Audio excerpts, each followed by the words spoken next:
Welcome to the Savvy Dentist podcast with Dr. Jesse Green, the show where great dentistry meets great business. Listen in each week as we bring you an inspiring person who will share their story, ideas and business techniques to help you create a practice and a life you love. And now introducing your host, Dr. Jesse Green.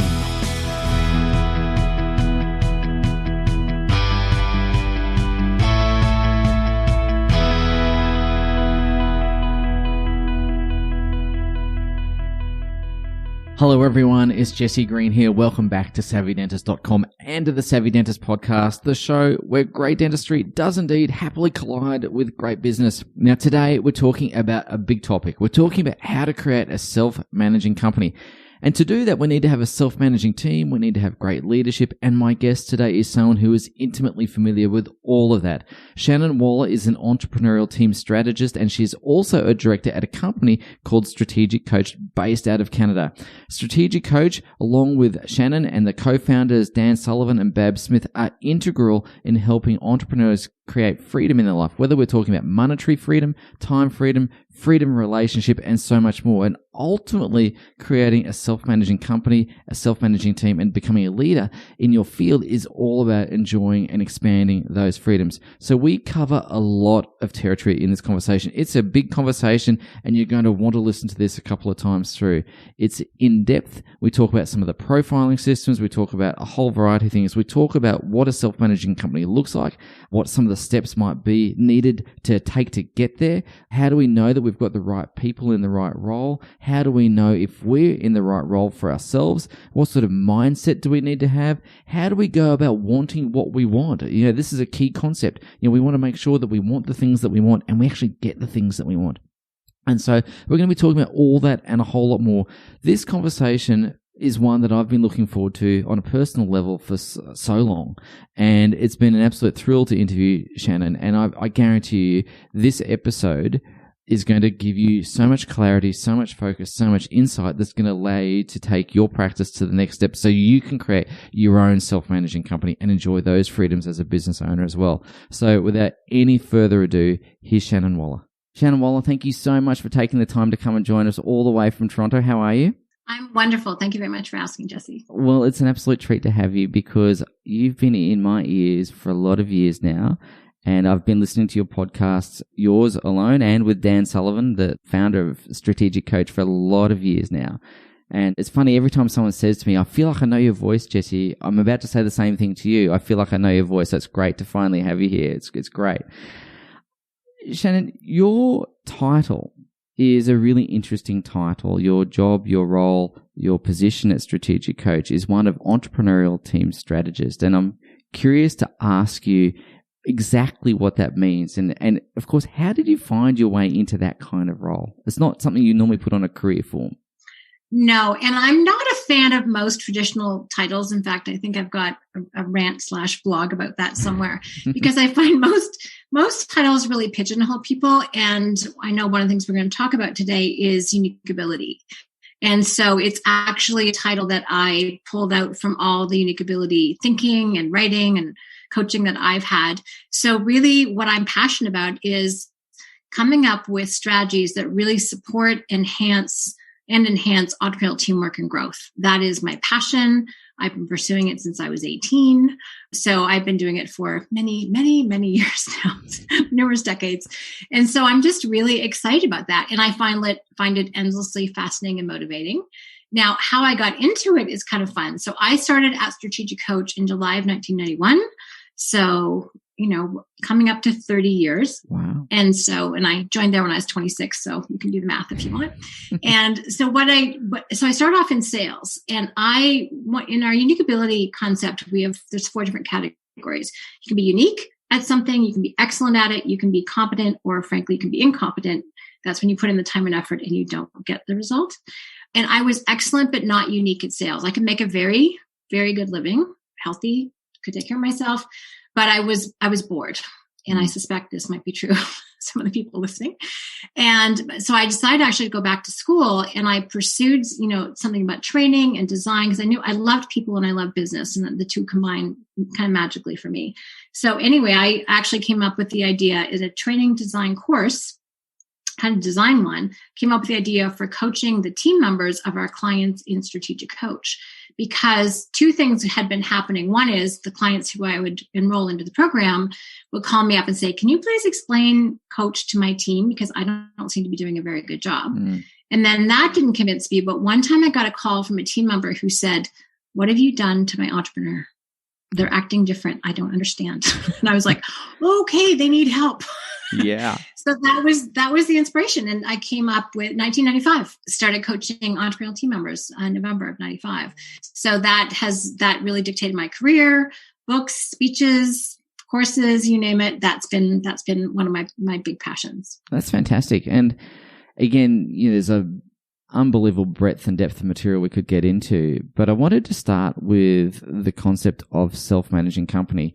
We've been talking about a self-managing team now for a number of years, and then of course I heard you guys talk about self-managing company, which is taking that concept to a whole nother level.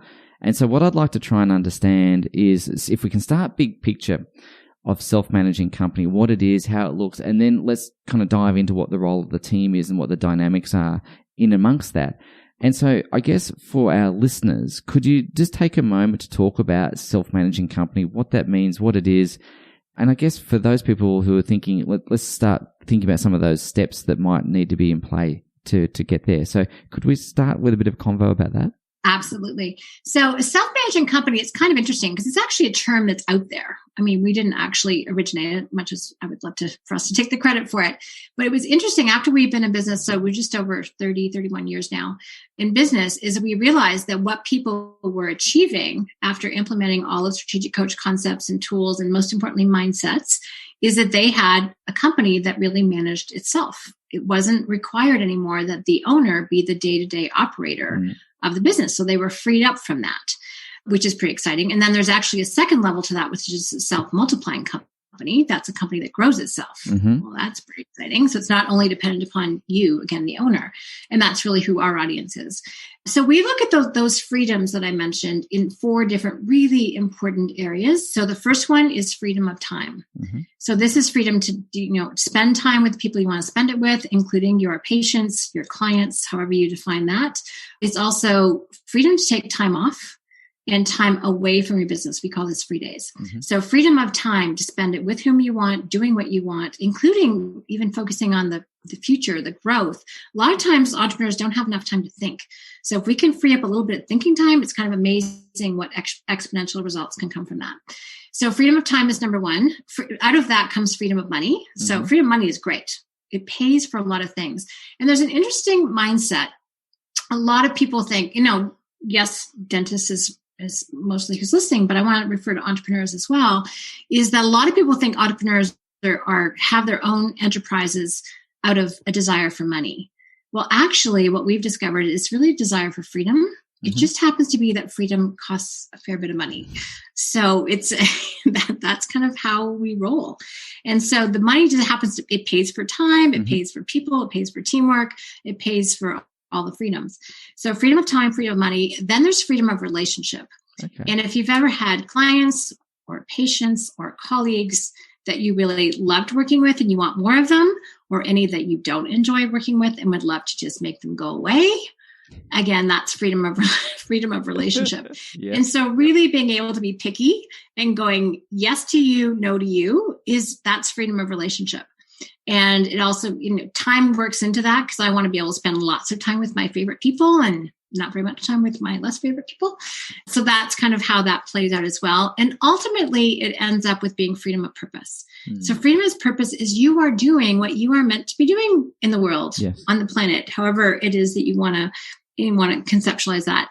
But that's where you're having the impact that you want to have. You are living a life that's very personally meaningful for you. It fulfills you at a very deep level.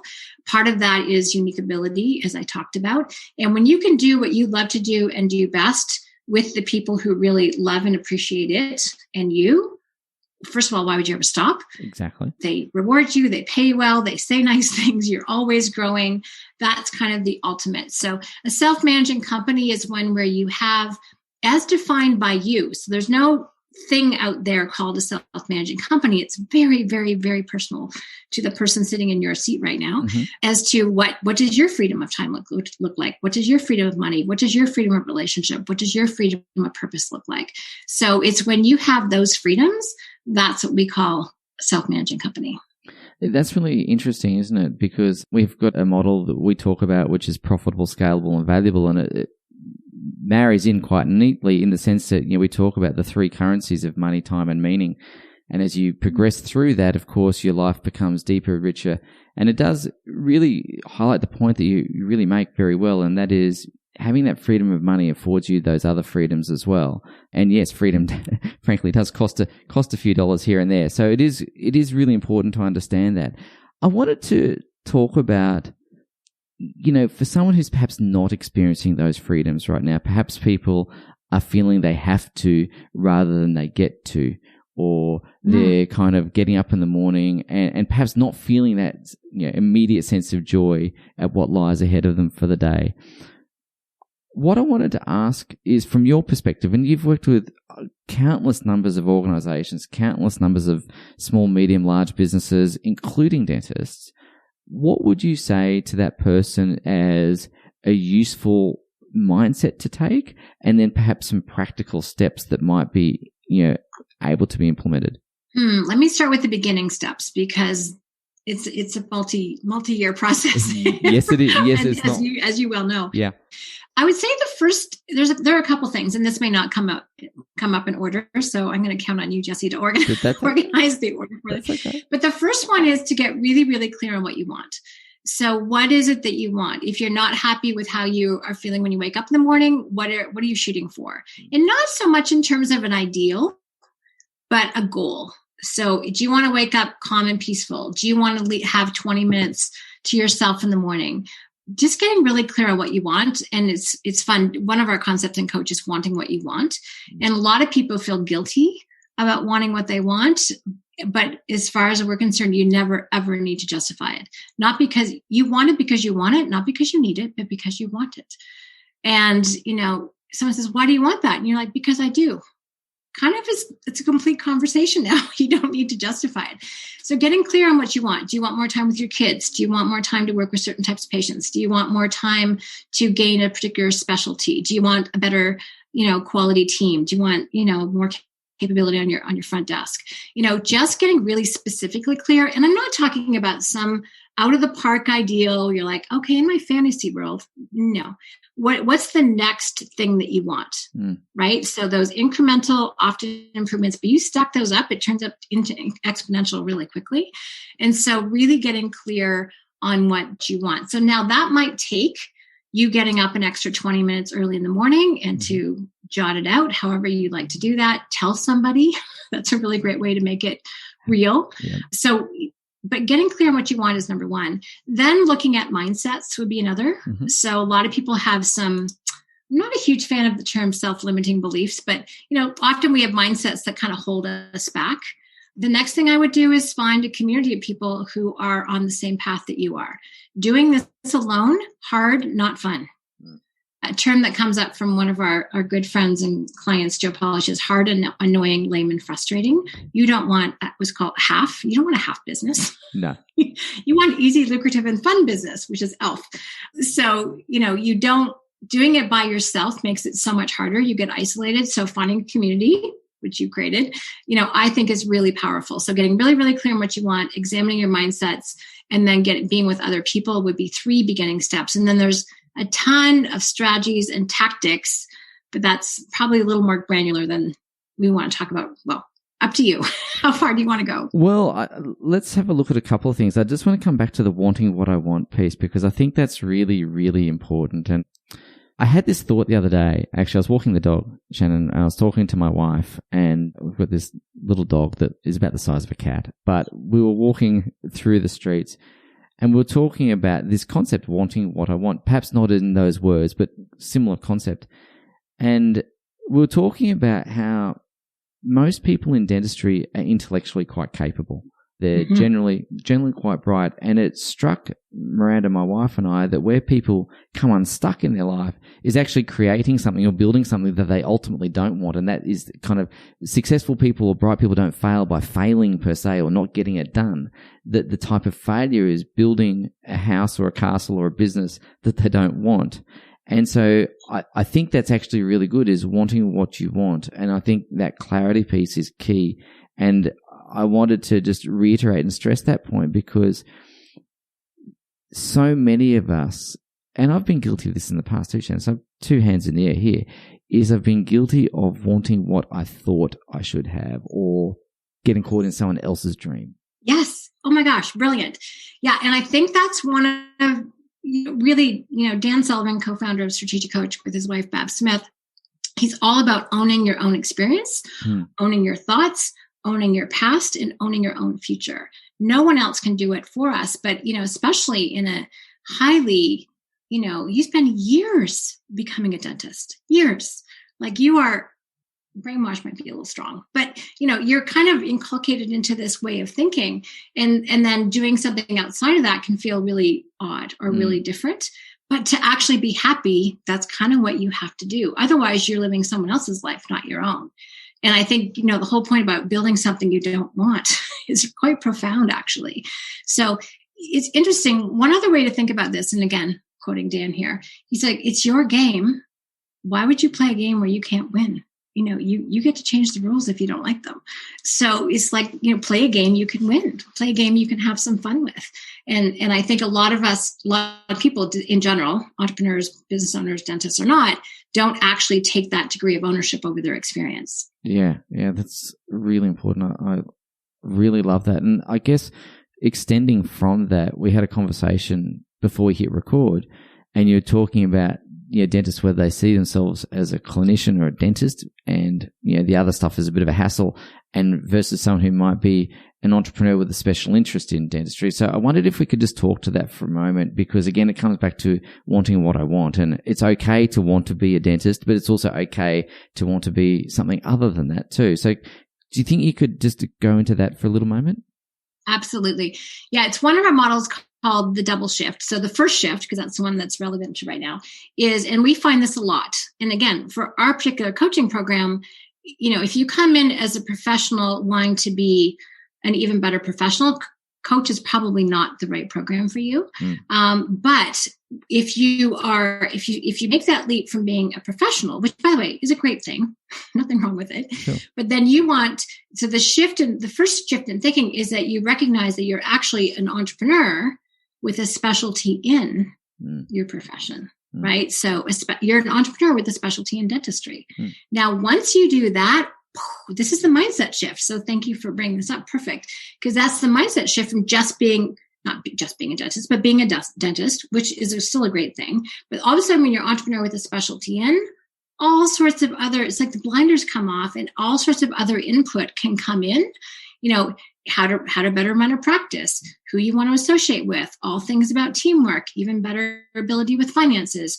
All of these other things cascade in that now allow you to become an even better entrepreneur with a specialty in dentistry, right? So that's what happens when you make that mental shift from just the profession, which is what everyone's been trained in, into who do you want to be with that amazing capability that you've invested so much in. So I think it just expands and leverages people when they're able to make that shift.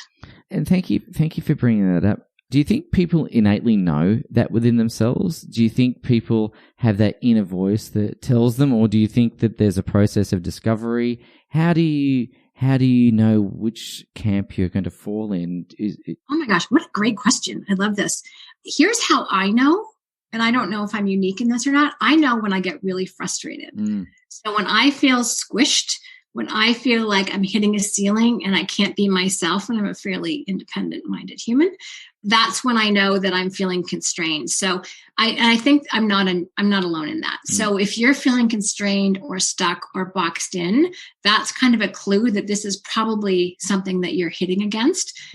But you may not have the language, the words, the framework to understand like, oh, actually, here's another way to think about it, which is why it's so great, listening to this podcast and your other ones, Jesse, of which you have a ton, which is amazing. People can start to educate themselves in other ways of thinking. And then out of, thinking turns into, kind of your plan, and that turns into action, and then you actually get change, right? So, but you have to change your mindset first. And so exposing yourself to, if you're frustrated, now maybe you're excited too, but most of the time people start out with feeling boxed in would be, if you're feeling boxed in or trapped, incredibly important clue not to ignore that this way of thinking is probably a right fit for you. Yeah. Again, thank you for raising that, because I think it's about listening to your own voice as well, isn't it? And if you are having those feelings, as you quite rightly point out, don't ignore them. And if you have those feelings for a couple of days or weeks in a row, then really don't ignore them. It's your self trying to talk to yourself. That sounded weird. But anyway, you know what I mean. I wanted to come back to team for a moment, because this is your wheelhouse. You are really strong in this area. You're strong in lots of areas, but I wanted to talk to you about the concept of, right people in the right seats on the bus. We heard Jim Collins talk about that a while ago. And you guys at Coach talk about having a unique ability and then the unique ability team. So you've kind of highlighted a little bit about uniqueness as we've been having a conversation so far. And I just want to pick up that thread around uniqueness. You said you can be unique at it, you can be strong at it, you can be competent or frankly incompetent. So I wanted to just go straight to the top of that pyramid there and ask, when you are in your unique ability, what does that look like? What does that feel like? And then, of course, how do we determine that? And how do we create a team that's operating in that space? Perfect. One of my favorite conversations to have. So, and actually it is a pyramid, but it's also a circle if you want to think about it. So if you take a look at all of our activities, frankly, there's a whole bunch that we were not put on the planet to do. Yeah.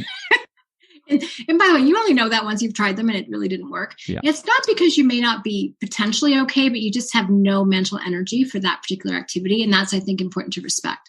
But going into the center, into the top, that's unique ability. And so let me give you two different ways to describe it. So we've got a couple different ways of getting to the heart of it. So unique ability at its essence are those types of activities where you have superior skill. Mm-hmm. So you are better at it than most people. And this is not your ego talking. Mm-hmm. This is other people are validating, yes, you are amazing at this. But here's where you come in. You love it. Your eyes light up. You get really excited. You have passion for it. That's another really great word. And then another characteristic is that it gives you a lot of energy. So, you might be physically tired at the end of the day, but in every other way, you're kind of lit up. And I mean that without drugs. You're just kind of alive. Yeah. You just have a ton of energy mentally, even from your heart everywhere. So it just feeds you in some very essential way. A lot of activities are draining. Everyone knows that, but this actually fuels you, if you want to think of that. I call it nourishment. And then the last one, and this is where in our lovely Puritan work ethic and how we've been trained is we also see room to always get better. We call it never-ending improvement. And this one's a bit tricky because, when we think we can always get better, we assume we mustn't be very good. And that's not true. So there's a little bit of a paradox there. And one reason why we do that is for a lot of the times when it's your unique ability, it comes so easily. You're like, can't everyone do this? And the answer is no, they can't. So you have to pay attention. So now there's other things that other people find super easy that you find really hard. Sure. So, and this is where the teamwork comes in because so let me just go back to my descriptive words before I leave them behind. So, other words are passion, hero, and multipliers. Mm-hmm. So where you're really passionate, which means you're also good. By the way, things you have a passion for that you're not very good at, we call those hobbies. So that's where those live, just so you know. Yep. Now, hero is when you do that's kind of work for someone and people just, I'm not going to say they fawn all over you, but they're like, oh my gosh, that was incredible. Thank you. And you're like, kind of like, what was the big deal? But value creation's in the eye of the beholder in our world. Indeed. And then the multiplier, you do a little bit of input or work, and there's a big multiplier result. Yeah. So passion, hero, multiplier, when you have superior skill, you love it. Again, that's the passion part. And you see room for never-ending improvement, and it gives you energy. All of those things are the center of your unique ability. But in our model, it's actually the smallest. So it's the fewest number of activities at which you will meet those criteria. Other things you're excellent at. You have superior skill but no passion. That's excellent. Probably now I'm just going to point out excellent for a moment, because this is where I guarantee a lot of people are. I see this all the time, especially in professions, is that you have superior skill. You're really good at it. You have a fabulous reputation. You're paid really well, and there's really great teamwork. All of that is external, but inside you're like, do I really have to keep doing this every day? And so it's not burnout, but it's brownout. And so it just wears you down. But you're really good. And it's hard to say no. It's hard to walk away sometimes because there are so many external rewards, if that makes sense. Do you think that with that brownout, because I can tell you that I've had some moments where I've felt that very, very candidly. Do you think though that when you're in that brownout period that you run the risk of losing your excellence because it's a bit of a drag and you're not perhaps maintaining the training or maintaining the development of that area, so then it becomes less excellent, shall we say? It can. What I see even more often is people do it for a while. They put their time in, they cash out, and then they go and open an organic farm somewhere. Yeah, and that could be a hobby or it could be a unique ability, right? Yeah. It's really funny. Who knows whether or not they're any good at it.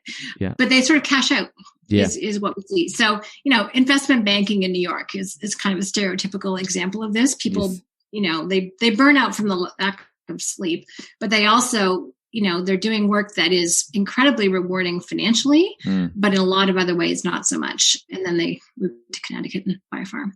So it's a thing. It's actually a thing, which is kind of interesting. Shannon, this was not on my notes to talk to you about today, but I'd like to just talk about that for a second because you've raised something that I've been reading about a lot recently. I've been reading John Bogle's work a lot, founder of Vanguard, and he talks about the concept of enough. And he was talking, and this is in the financial sense particularly, but he was relaying a story, and I'm going to horribly mess this up, but there was a couple of people at a hedge fund manager's party, and one of them said to one of those people was an author, and the second person said, it's interesting to know that our host, the hedge fund manager, made more in this last week than you made from your entire life of selling this best-selling book. And the author turned around and said, yes, but I'll have one thing that he never has, and that's enough. And I thought that was a really interesting concept. So I guess one of the things, going back to the brownout and the New York banker, this will kind of trigger the thought process. Where does that fit into your thinking around enough? Is it back to wanting what I want? Is that kind of where it comes in? It is. It's really interesting. So there's an exercise. We're going to throw lots of models out here.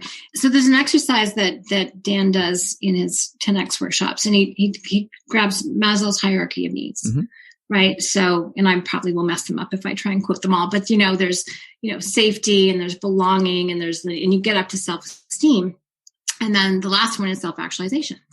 And Dan says, where in the scope of people on the planet, and we have top qualifying clients. He said, where do you think you are in terms of we're here, we're talking about unique ability, all the rest of it. Where do you think they are? And they go, well, probably pretty close to the top in terms of income, in terms of what they can do with their life, all the rest of it. So he said, guess what? You're there. You're not striving to get there. You're there. Wow. So it's kind of like enough, right? Yeah. So now, but then the opportunity is not to kind of keep striving up the ladder, the pursuit of happiness. Forget that. It's to be happy. But then it's expansion. How can you take where you are and expand your freedom of time, money, relationship, and happiness? How can you, expand your time, money, and meaning? Well, that's a really fun, interesting question. But it's not like they're dissatisfied. It's more like, what's fun? What's the next cool thing I could do? That's how it resonates with me. Well, it is. Actually, where I was reading this last night, and I was really resonating with what Bogle was writing about, but then I had the secondary thought of, I can't imagine myself stopping and growing roses on a Sunday because I'm innately ambitious, and I can't seem to, and I don't want to try and stop doing that either. And so it was just, I was trying to reconcile this concept of enough versus ambition, and trying to figure out, what it is. And maybe it's just a case of that we're enough. Maybe it's a case of that in ourselves we're enough. And maybe that's the hierarchy of needs point as well. So I think that's really, really important. And I guess understanding that, we understand that probably very clearly from the business owner's perspective or the entrepreneur's perspective. But can we expand that concept into the team, the unique ability team? Could you walk us through that? Yes, absolutely. And by the way, there's self-managing companies, self-managing team, but also to have a self-managing team, the people themselves need to be self-managing. Yes, indeed. Ourselves included. So we talk about 3 forms of leadership: primary, secondary, and tertiary leadership. So very similar concept as well. And I think, again, yeah. And people don't actually talk enough about the self-managing part of yourself. I think that's, I'm a massive fan of self-awareness. Before we hit record, we were talking about profiles and what a useful tool I think they are, because this ties in with unique ability. If I don't understand and appreciate my own unique ability, I certainly cannot with anyone else. I expect everyone else to be like me, only probably not as good, as one of our clients said. I expect other people or else to be the same in a cookie cutter, and they're not. So it's actually it is a mindset. Unique ability and unique ability teamwork is a mindset. So in terms of the self-managing team, I don't think, I should probably do an empirical study at some point. I don't think you can have a self-managing team unless people understand, or doesn't have to be our language, but somehow be cognizant of what they are uniquely suited to do, what they are really good at, what creates value for the business, how they can be a hero. You can't really have a self-managing team. If you expect everyone to fit into the same size box, it ain't going to happen. So a self-managing team, in our estimation, so we spend a lot of time investing in our team. Each person does 3 or 4 different profiles, 2 or 3 of them before they're hired, and then some more afterwards, which is really kind of fun because we want to encourage people's self-awareness and self-knowledge. And we want so that they understand what they should keep and what they need to share or hand off to other people, and how they can better work in teamwork. So that's a big part of it. But once you do, if you can imagine that you are doing what you love to do and are best at in your practice, and then you've got the person on the front desk loves to do what he or she does. And then, you've got this technician who loves to do that. All of the different positions, and you have people who actually have ideas and creativity and skill way beyond what you could bring to the role. That would be a unique ability team. And you kind of just all have to align on where you want to end up, like your vision for the practice. Yes. And as opposed to micromanaging people. Never ends well. No, and so like been there, done that, got a t-shirt, didn't work. Yeah. So if you can imagine that, like, basically all you do with people with unique ability is point them in the right direction. And they love to do it anyway. Dan has this fun expression, ride the horse in the direction it's already going. So much more work than trying to like steer them in some other place where they're not suited to go. So to my mind, those two things go hand in hand, if that's a useful way to talk about it.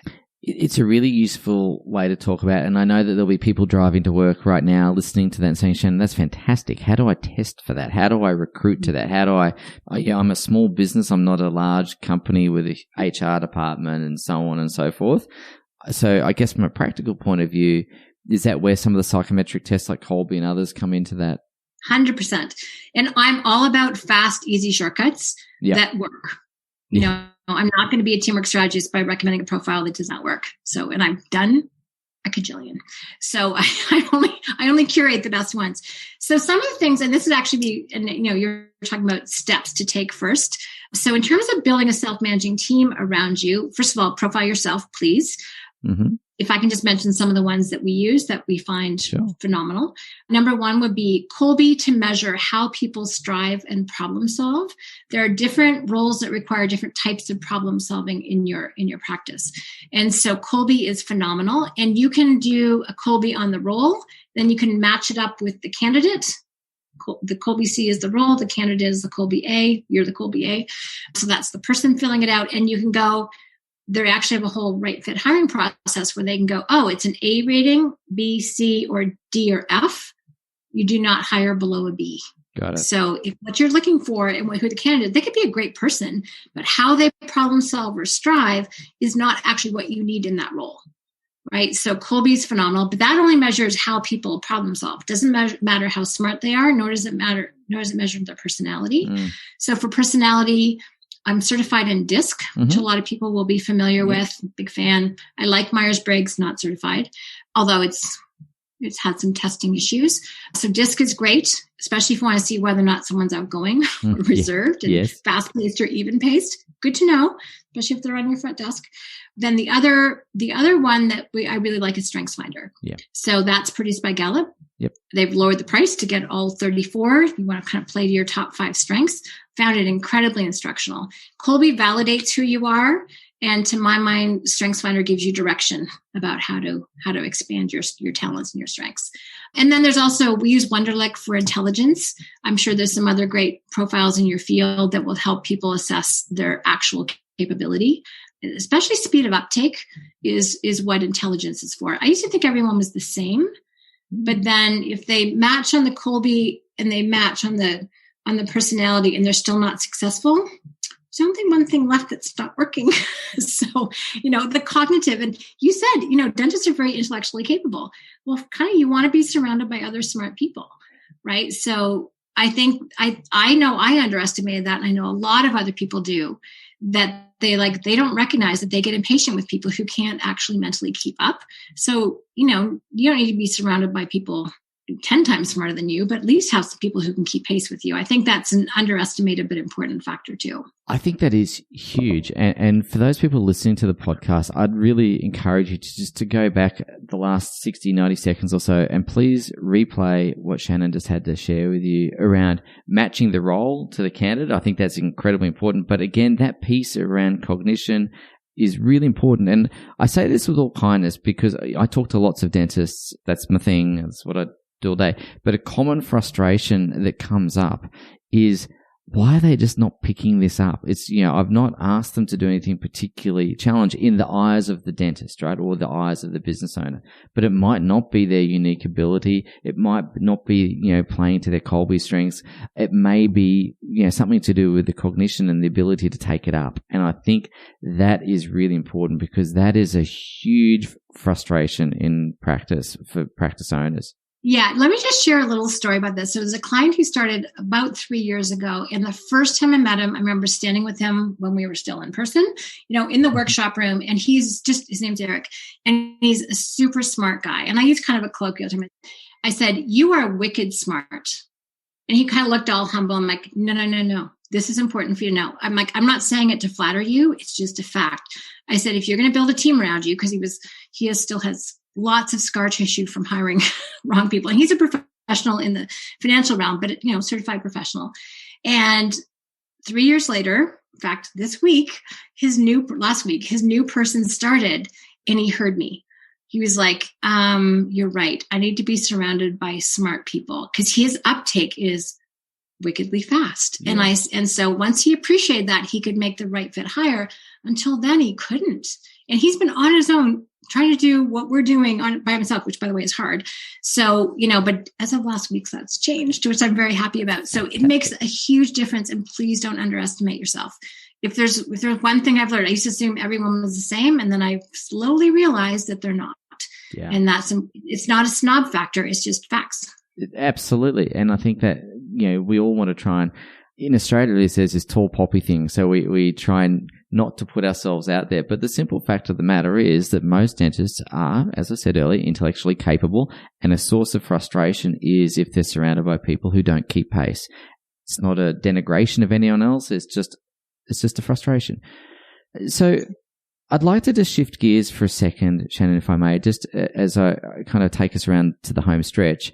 I wanted to ask you a little bit about when the business owner does experience freedom of time, coming back to those freedoms, because most of the practice owners that I work with crave it. We're in the process of achieving it. We've got various people at various stages of that, and we've got many people at the other end who have absolutely achieved it, and they're doing it, which is great. But one of the things that comes up for them once they have all this time is they perhaps haven't figured out one or two things. The first thing is, what am I going to do with myself now? Not just in terms of work, but generally, what am I interested in? What am I passionate about? But equally, what's now my role within the business? What does that look like? Especially if I am using these tools to hire really competent and intelligent people, I'm not required. And there's this concept almost of the founder's dilemma where they're kind of, in some ways, in the way, and in other ways not. So I wanted to just ask you about what happens when that freedom of time is achieved. Mm-hmm. That's a really critical point. The founder's dilemma is 100% real. And that's why, increasing your freedom of time over time is actually helpful, because you kind of start to use a tadpole analogy, you grow your back legs and eventually you can actually hop and do fun things. But going all at once can be a little shocking. So a couple things. One is, you can really wonder what your role is in the practice, and that can be tricky. And a big danger, and I use that word on purpose, is you go back and you start to meddle because you're bored, or that you're worried that you're worried actually that you're useless, or you feel guilty. So that's probably where you should get some coaching from Jesse. Because there's no guilt. In fact, your team only wants you there if you're going to be contributing and constructive. And they really like it, by the way, when you're rested. So when you're tired, people are grumpy. So don't be a tired, grumpy person is part of it. So they love it when you come in rested. They love it when you come in creative. So if you think about 3 of our qualifications for our program, I think it's similar for yours, is being ambitious, creative, and collaborative. If you can't show up that way, they'd rather you stay home, is one thing to know. But then the other thing is recognize that you do have probably a unique vision for your business, for your practice. And what does that look like? Spend some time thinking about it. Go out for coffee with someone if you can do that. You can't in Toronto right now, but soon, I hope. Have a Zoom meeting. And think about what, you've got freedom from now. So there's 2 different types of freedom. Well, there's 4, but there's freedom from and freedom to. So now that you're freed up from a lot of those tasks that you didn't enjoy, you weren't the best at anyway, what are you excited about the freedom to? So this is, again, kind of going back to wanting what you want, and have some fun with that. Go explore. First of all, if you need to take some time off because you haven't in forever, please take some time off. I love Australia. I was in Sydney a year and a bit ago, in Byron Bay. Loved it. Hamilton Island was one of my favorite trips of life. And I have some really good friends there. So, travel, do fun things in terms of your time off. But then in terms of work, really, who are you the most passionate about? Who do you love to serve? Is it your community? Is it other dentists? Is it your team? Is it, a special subset of your patients, right? You don't have to love all of them, frankly, but is there some people that you just like, oh my gosh, I've always wished I could do more with, and then fill in the blank. So start to take some time, which is hard because we're used to being on a little treadmill, and really start to answer those questions for yourself. And the answers are there. Trust yourself. These are things you would fall asleep thinking about, wish you had time. These are wishes. These are dreams that if you actually let them settle, put them onto paper, they'll start to become more real. But again, be willing to be in that space of not knowing for a little while. Sometimes it's a smidge uncomfortable. Be okay with that too. You're stepping out of your comfort zone. And then just know the answers 100% will be there. Or there'll be some things in the practice like, oh my gosh, could you help me with this? And you'll be like, I love solving that type of problem. That problem over there, not so much. This one, yes. Yeah. Right. So there's no lack of opportunity, and there's no lack of desire for your unique ability in the world. It's more that you just have to give it a little bit of time and space and, sunshine and rain to be able to pop up. Because frankly, it's been squished for a while. If you've been stuck at that excellent trap, it's going to take a little bit of oxygenating, those things to percolate, but it 100% will be there. I love that. Thank you. Thank you for sharing that, because I think that that's a really important, piece of the puzzle to get right. And as you say, the tadpole, do it in increments, and freedom from, freedom to. I really want to say thank you for sharing that, because it's a really nice mental construct. I'm now free from this so I can be free to do something else. And I think that's really wonderful. Shannon, you've been incredibly generous with your time. I want to say thank you, not just for coming onto this particular podcast, which has been phenomenal and rewarding. And I always feel like, as the podcast host, I'm the luckiest person in the room. But I also want to say thank you for all the work that you do at Coach as well, the podcast, the books. And I know that, if people want to hear more about what you do, they can head across to the Apple podcast, and there's a numerous number of podcasts that you're on there. But if they head across to yourteamsuccess.com, they can find out more about the team, or they can head across to strategiccoach.com. But if they were going to pick a podcast or two to listen to, I know that there's probably a dozen or so podcasts that you guys produce. Which ones would you direct people to? The one that I do with Dan is really fun. It's called Inside Strategic Coach. And it's a top rated podcast, which is nice. And that's fun. So it's kind of like the thinking. It's all about mindset. It's all about thinking. And it's where I kind of pick and choose some stuff that Dan says in workshops or events or what have you, or sometimes dinner conversations. And I'm like, Dan, tell me more about, and we have a fun, rich conversation. So I'd highly recommend that one. So if you want to know more about kind of the entrepreneurial mindset thinking, that would be the place to go for that. And for more entrepreneurial, team success strategies, yourteamsuccess.com and the Team Success podcast is where to find me. So, and also the other thing I do in there, which is really fun, is I'm a huge reader. So on my website is my recommended reading list, all the places where I get inspired from.